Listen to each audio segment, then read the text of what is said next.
In 2017, this girl over here, she was 16 years old. She walked into Walmart. She shoplifted a couple of items, knives, machetes. She walked out of Walmart. She ordered an Uber. As the guy got out, she stabbed that driver to death. This gentleman is not with us anymore. 3 years later, she's 19 years old. She looks like a sweet and innocent kid.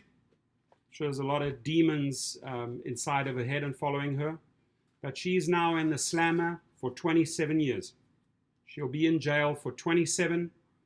If she gets a reduced sentence, maybe 20 years, she'll probably be leaving jail by the age of 40, right? Round about 2040. That is if she's still alive. Why?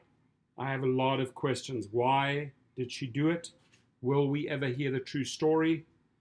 And my heart goes out to this gentleman and his family. This was a hard-working Uber driver in Chicago who's no longer alive. The story quickly, a 19-year-old Chicago woman was sentenced to 27 years in prison this week for hacking an Uber driver to death with a stolen knife and machete in an unprovoked attack in north suburban Lincolnwood.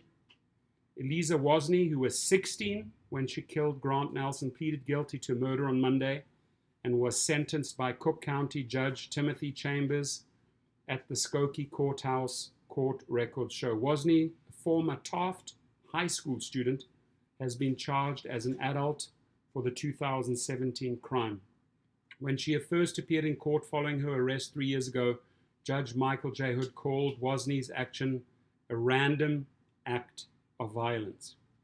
Before dawn on May the 30th, 2017, Wozni walked out of a 24-hour Walmart in Skokie with the weapons she shoplifted, called an Uber, and was picked up by 34-year-old Nelson in his Hyundai Sonata. Within 2 minutes, the teenager began attacking Nelson as the car approached the intersection of Toohey and Lincoln Avenue, stabbing him repeatedly on his side of his arm, his torso, in his head and his chest. Wozni took Nelson's car and drove it back to Lincoln before she hit a median and fled the vehicle. Officers found Nelson's phone in the car's front seat and saw that Wozni was listed as his Uber passenger.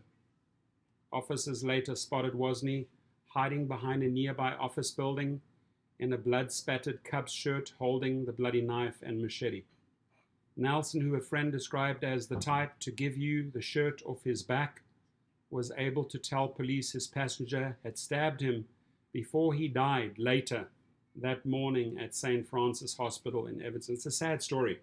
Sad, sad story. I just pray and hope this never, ever happens to any individual. Your comments, please.